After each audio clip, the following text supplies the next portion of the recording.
Wah.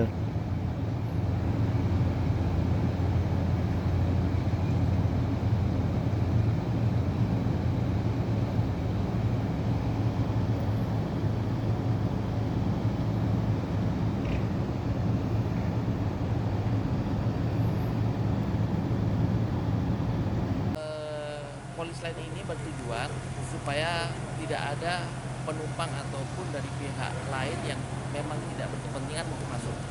Dikarenakan untuk menjaga keselamatan, karena selama kita melaksanakan kegiatan ini, kita juga harus sesuai dengan SOP, Pak.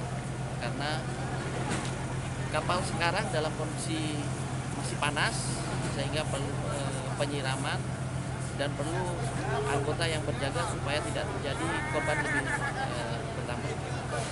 Penanganan penyelidikan dan penyidikan kami menunggu dulu, Pak, dari titik apinya, sehingga kita padamkan dulu, kita dinginkan, nanti dari pihak lapor sudah standby untuk nantinya bisa mengetahui titik api dari mana.